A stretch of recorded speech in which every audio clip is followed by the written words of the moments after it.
বহুর report, TV9 Bangla. নামের সঙ্গেই জুড়ে আছে গালভরা একটা শব্দ, সাথী। আদৌ কি যুবকদের সাথী সঙ্গী হওয়ার চেষ্টা করা হচ্ছে, নাকি তাদের আরো দুর্বল করে দেওয়া হচ্ছে? স্থায়ী ভাতাজীবী বানিয়ে আনুগত্য কেনার ছক নয় তো?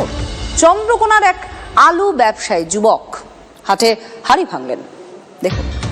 ভাতা কেনে, ভাতাটা এটা ভোটের কারণে। কলকাতা পুরসভার বাজেট অধিবেশনে বাংলাই শেষ কথা। মাতৃভাষা হিন্দি, উর্দু হলেও তৃণমূল কাউন্সিলরদের বক্তব্য রাখতে হবে বাংলায়। বাংলার জন্য কত আবেগ শাসক দলের, অথচ সেই বাংলাতেই চাকরি নেই বাংলায় MA পাশ করা এমন অনেক যুবকের। পশ্চিম মেদিনীপুরের চন্দ্রকোনা রোডের দীনবন্ধু চাকরির জন্য কাউকে ঘুষ দেননি। পেট চালাতে টিউশন করেন, বাবাকে সাহায্য করতে বসেন আলুর দোকানে। সেই তিনিই বলছেন, যুবসাথী বেকারদের জন্য ললিপপ। সেই ক্ষোভেই নেবেন না যুবসাথী। আমি চাইনি ভাতা, সরকার এটা চাকরি দিতে চাইছেনি, চাকরি দেওয়ার জন্য ভোটার আসছে, ভোটে নেওয়ার জন্য এটা হচ্ছে আমাদেরকে ভাতা ধরিয়ে দিচ্ছে। কয়েক বছর আগে বাংলায় MA পাশ করেছেন দীনবন্ধু।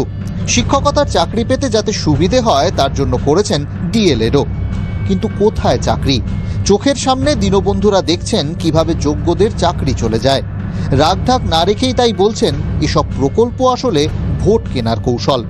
বর্তমান সরকার এটাই চাইছে, হ্যাঁ, শিক্ষিত বেকার দিকে এই ভোট আসলো, ভাতা 1,500 করে ভাতা নেই। ওই সামান্য 1,500 টাকা দিলে তাদের মানে কিছু হবে কি?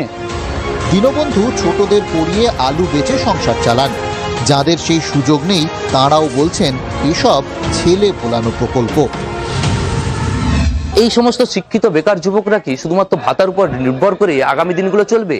এই প্রশ্ন কিন্তু তুলছেন এখানকার মানুষ। এটা ভিক্ষা মাগার মতন কেস। 1,500 টাকা কি হবে? সরকারকে এটাই বলতে চাই, শিক্ষার ব্যবস্থা যেন ভালো থাকে আর চাকরি মানুষ কেমন দেয়।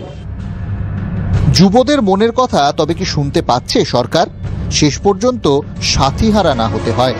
পশ্চিম মেদিনীপুর থেকে দেবব্রত সরকারের রিপোর্ট, TV9 বাংলা।